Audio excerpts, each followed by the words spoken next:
Hi, this is Donald Crunk. Today, let me take you on a messenger bag journey. Stick around.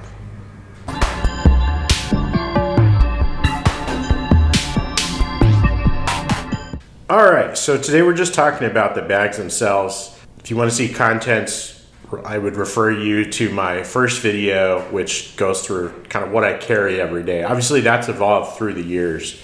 But let's start with the first one I want to talk about. I purchased this bag in 2014. This bag is based on the American M7 Claymore bag, first sort of used during the Vietnam War, which was a cotton bag intended to hold a Claymore mine and the associated equipment that goes with it.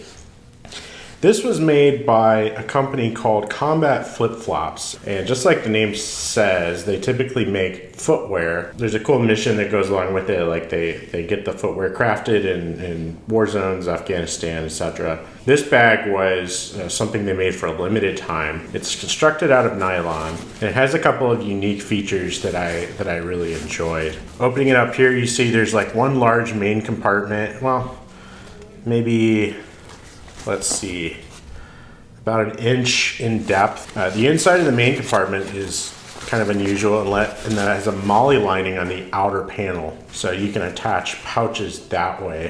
The front two compartments are really my most used, and both of these were Velcro lined and have elastic loops in the front.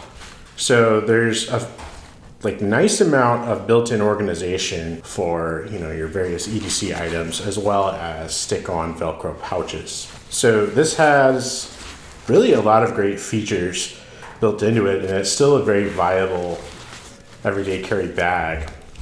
You have D-rings, which have these HK style snap hooks on them, which work well.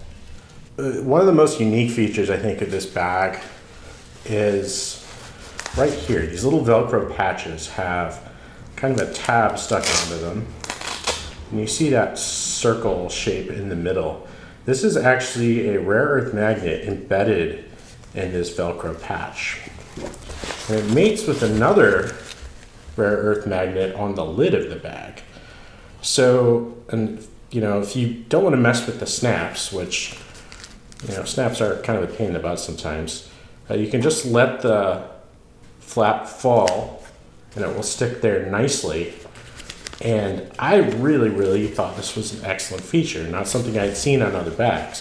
I think a lot of other products in this category are very tech forward, so they're going to avoid using something like a rare earth magnet for obvious reasons, like technology and magnets don't really mix that well. But in my case, I wasn't carrying a lot of high-tech equipment, no laptop, no iPad, things like that. So the magnets have never been a problem for me, and we'll kind of revisit that later. Originally, my use case when purchasing this in 2014 was to carry field recording equipment.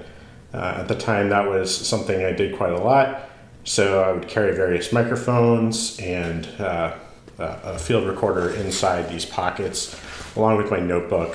So why did I kind of retire this bag? Well, that's a good question, actually, because the bag is still really viable. I would say the exterior has sort of become worn over the years. This is a typical nylon exterior, sort of the slick nylon that you find in camping gear. So it's not a ballistic nylon shell.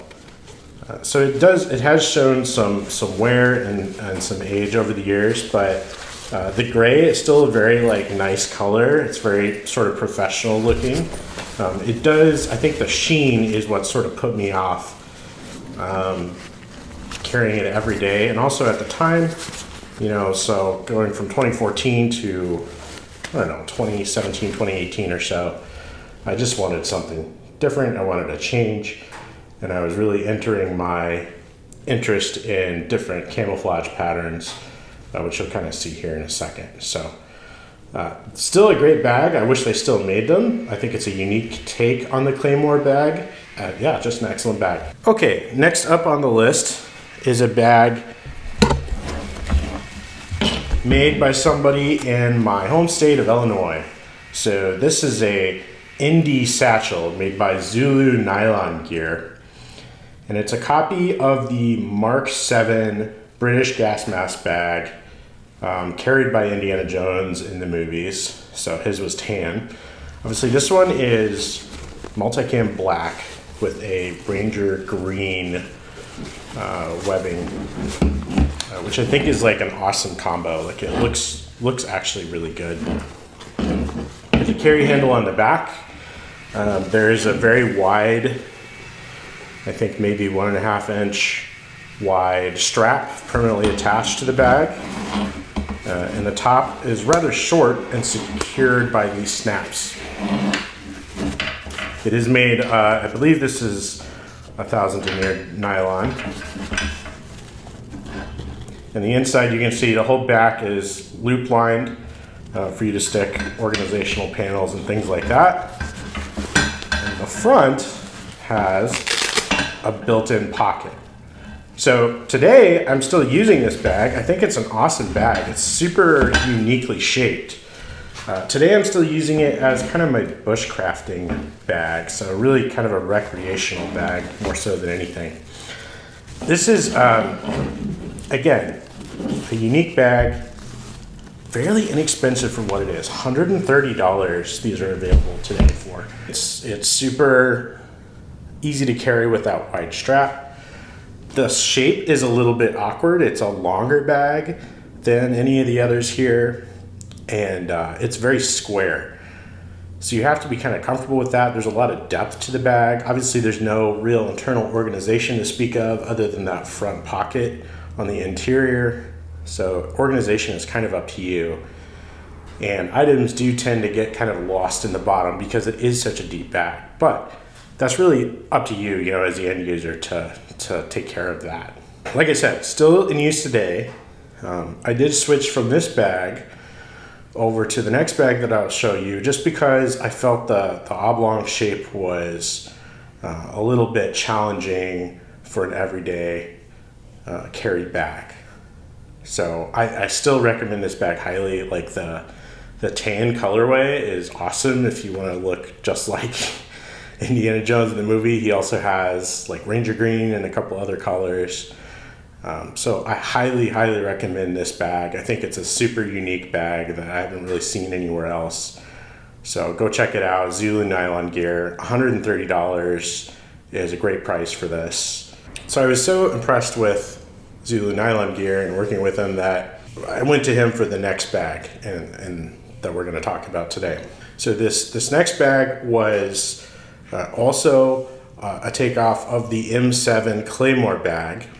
And sometime in 2020, I saw Zulu post on his Instagram, hey, I've got some of this new Desert Night camo fabric in stock. And at that point, like there hadn't been really any reproductions of this camouflage available in the market. I hadn't ever seen anything made from it. There were still the old jackets that were sometimes available, but those were starting to get scarce in 2020. People were buying them and modifying them.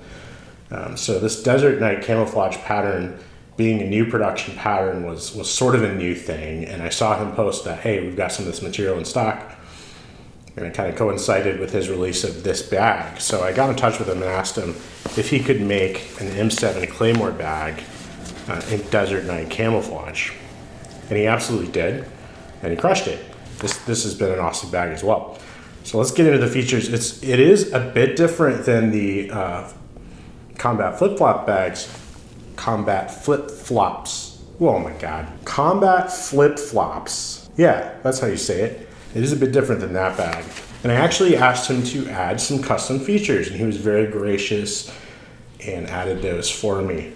Just like the other bag you've seen, there's one major top flap on the top.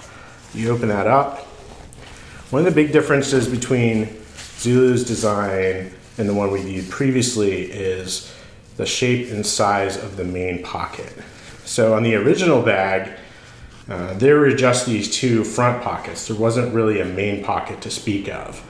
So his interpretation just has no depth to that main pocket. It is just a flat sewn main pocket. It does have Velcro against the back panel, which I find more useful than the MOLLE on the front panel of the other Claymore bag. And it has this snap strap, which can secure the back rear pocket and keep it from flopping out if you have heavy items in there. So honestly, this was perfect for me because I'm carrying that green notebook that you saw in a prior video right inside this main pocket. Worked really well. And the front two pockets are very large and have some excellent built-in elastic storage loops for organization. So I felt that this really hit all the boxes for a number of years for me, and I carried this bag for about 3 years. One of the cool things about this is I asked specifically, hey, can you come up with a system similar to that Combat Flip-Flops bag I mentioned earlier with the built-in magnets? And what Zulu was able to do is embed some circular magnets that we found on Amazon inside the fabric of the bags, directly sewn in there adjacent to the snaps, and also in the lid of the bag right there. So these mate nicely. The magnets are stronger than on the other bag, but that is a custom feature that I asked for, and he was gracious enough to add to the bag, and I really like that feature. Again, I'm not carrying a lot of technology in this bag. I'm carrying tools, I'm carrying equipment, I'm carrying notebooks. So the magnets really didn't bother me, and still don't for what I carry day to day. On the back, this bag has a single carry handle, which the other Claymore bag didn't, so that's a great feature. I'd say one area where this bag is maybe not as great is the snap hooks that attach to the D-rings on the back. Not my favorite. They do get snagged a little bit more easily than the HK style snap hooks on the other Claymore bag. But I love the width of this strap. It is just like the gas mask, the Indy satchel bag that we looked at earlier. It's a really wide 1.5 inch sort of very soft webbing. So really excellent in that respect. So like I said, I carried this bag for about 3 years. I found it excellent. I love the pattern. You know, I didn't really feel like this was starting to become an era where I was like more aware of carrying camouflage items and thinking like, oh, this is maybe a little bit too tactical.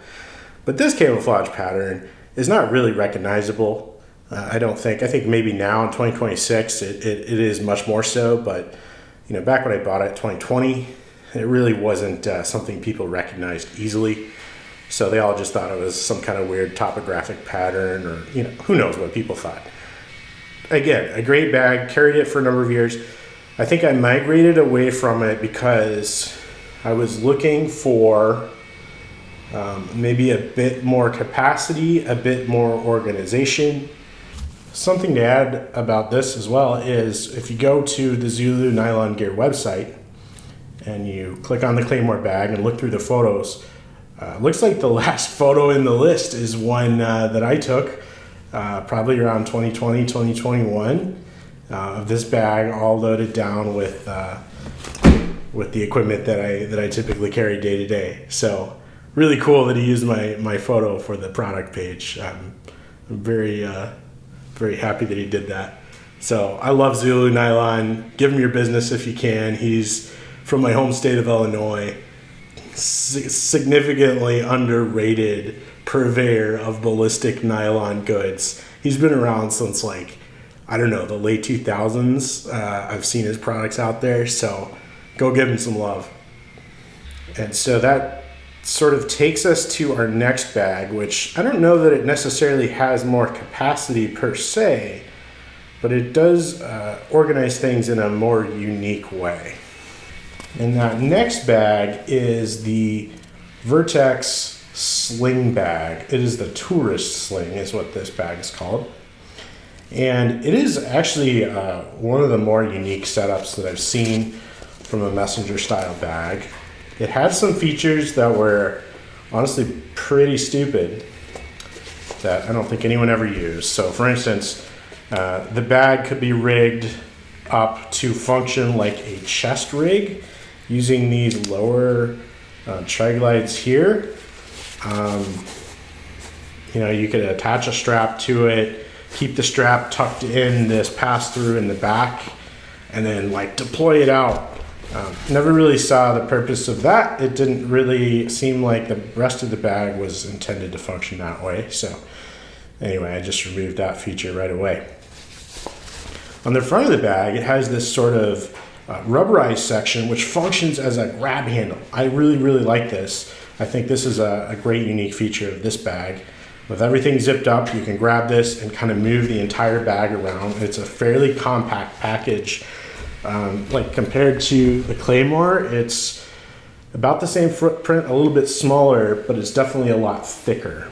And it does have, if you view it from the side, and unfortunately I don't have anything in it, but if you kind of puff it out, you'll see it's got an almost triangular shape. So it did tend to stand on its own a little bit better. Anyway, so this bag has, your nice Velcro strip here at the bottom. Got a nice resistor patch on there. And the first layer of organization is here. And Vertex always does a great job with, packing things full of organizational features, I would say. So the front has a zippered pouch for small items. The back has these 3 larger pouches, which I usually put my EDC tools that you've seen earlier in there, like the screwdriver, the multi-tool, a couple of pins, etc. And there is additional Velcro here if you want to add more organization. And then you can carry things here on the bottom as well without the risk of them falling out because it doesn't open all the way. So that's a really great feature. So just this front area alone contained just like kind of the right amount of organization for me. Moving back a layer, you have this pocket here, which is sort of, I think, built as a technology pocket for like iPads and such. I ran my notebook in there. It was fantastic. And then there's this Velcro field here, which I stuck some Maxpedition organizers of various types on so I could carry more equipment back here. And it just still remained really trim and kind of well centered and a great sort of manager of the weight that it was carrying. And then all the way in the back, you have this sort of CCW compartment that Vertex kind of excels at. And there's 2 zippers on this. I think one of them's over here. So you can zip it up all the way. And you have this huge tab on this one, so you can pull and rip and get out of your firearm right away if that's what you're looking to do with it. So this does fit a duty size sort of handgun or even larger. So I found that attractive for the rare occasions that I was participating in off-body carry. More often I actually kept medical gear back here. So once again, this is a whole hook-lined panel, and it was a great spot to stash various first aid equipment, tourniquet, etc. So this was sort of the medical area. And then it has this odd pocket here with a Velcro opening. This was intended to hold soft armor. So like speaking back to that use as a chest rig, it's intended to hold soft armor and provide protection for you from the front. So, maybe that is the use case for using it as a chest rig. But again, like if you're deploying your CCW out of here, maybe you're partially opening the bag, maybe it's fully open. If you want to get out of everything else, your soft armor ends up down there. So it's more crotch armor. So not really how I envision using the bag, but as an everyday bag, another excellent bag. I think from an organizational standpoint, this bag's really the best.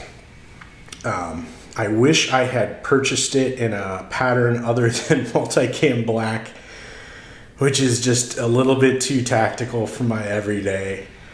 And if it was a normal color, which they did sell a variety of like kind of outdoorsy style colors as well as just plain black, if it's one of those, there's a great chance that I could still be carrying this bag today because it still fulfills all the requirements that I have. But just in a professional setting, as I've progressed through my career, the multicam black probably isn't the vibe anymore. So as much as I am passionate about camouflage and I love camouflage, I don't carry it. nearly as often as I used to. So a little unfortunate. Another unfortunate thing is that this bag is discontinued. So this bag was replaced by a larger version called the Carrix. So again, this is the tourist sling. The tourist sling was replaced by the Vertex Carrix bag, which had the same overall shape, but I believe it was listed as 20 liters. So this definitely isn't a 20 liter bag, so I assume it's much larger.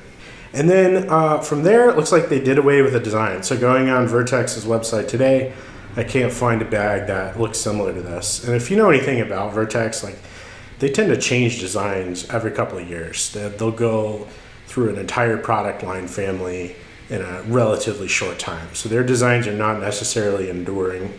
However, like their old bags, I think are perfectly serviceable and sometimes maybe even better than their new ones.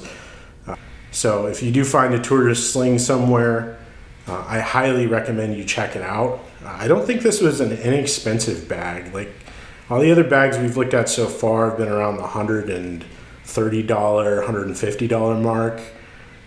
This one was maybe a little north of that. Yeah, again, I migrated away from this bag to the current bag that I carry just because of the pattern, really. Just not being as professional as I wanted when I'm visiting places, when I'm going on site with customers. Something a little bit lower key was called for. And so that brings us to the last EDC bag here. It is this Eskett soft goods bag that I'm carrying today. I went over this bag in depth in my first video on the channel, and I'll just briefly go over it again. It has a fidlock to secure the main flap here,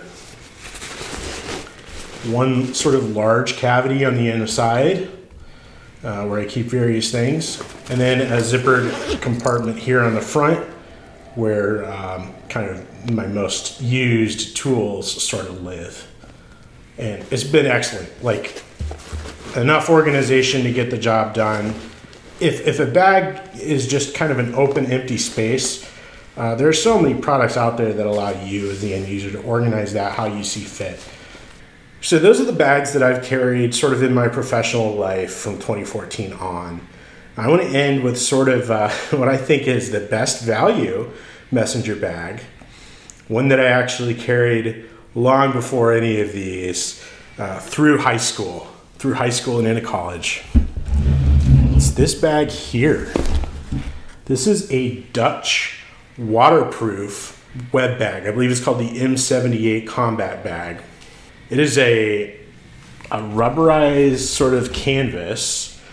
It is held closed by means of these ribbed straps, which I think are super interesting.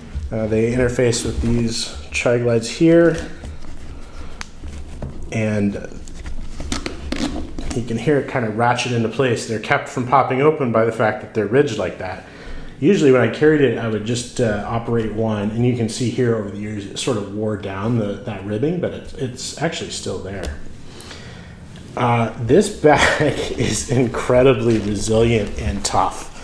It is, again, just one giant open bag. You do have these weird sort of waterproofing flaps up at the top, but usually I kept those folded down inside. And this bag has held tons of books, just carried massive loads. And because of the rubberized sort of texture of the bag, the fabric is incredibly tough, like stronger than any nylon bag that I've used, as well as being waterproof. The bags, when I bought the bag, it came with this shoulder strap here, which was fantastic. Like, had a nice wide spot for resting on your shoulder. I've even still got some like pin decorations I drew there when I was in high school. And mind you, I'm 41 now, so this bag has lasted a really long time. And then since high school, I've used it for just various things, throughout life. I still rate this bag really, really highly. On the back, it has an attachment system for whatever webbing system the Dutch were using at the time. And there's some weird little straps down there at the bottom as well. So I I think this bag is tremendous. And the reason why I think it's so tremendous is in the 1990s, I bought 2 of these bags for $5. And it was probably from Cheaper Than Dirt or, one of those sort of magazines that we all were reading then in the 90s and early 2000s. The cheap foreign surplus magazines. I was just obsessed with those, right? I looked today to see if these bags are still available on the market. You can buy 3 of these Dutch M78 combat bags for $1.99 on Sportsman Guide's website. So you may need some kind of membership deal with Sportsman Guide, but 3 of these bags for $1.99. Like, they must be so sick of sitting on this inventory to sell these bags for that cheap. Now, it doesn't look like that those bags come with the shoulder strap, but I mean, come on, like, you can come up with your own shoulder strap for that price. So if you just need a waterproof bag for something, or a really resilient shoulder bag that's large, approximately, like, this is larger than the Indy bag that I showed. So it's a good size bag. And again, used for books, used for school equipment, like, incredible. $1.99 for 3. Just, really consider that. Really consider that bag if you have a use for a bag like this. I don't know. That's a screaming deal. So that's the story. Thank you so much for watching. I hope some of my rationale for choosing these bags made sense. A lot of it is very, let's call it first worldy, and that, I didn't like the sheen of the texture anymore. I didn't like the camouflage pattern anymore, so I switched to a new bag. And as you notice, I didn't sell any of the old ones, so they're still here. And they do get used in different ways. For instance, like I said, the Indy bag still gets used with the bushcraft equipment. That Swedish bag, I just use that for whatever. Just throw garbage in that thing and it's fine. They all had a cool place. They all got used over the years, and I'm really, they've sort of been alongside me for most of my career, so they all kind of have a little story to tell. Thanks for your attention. I'll see you next time.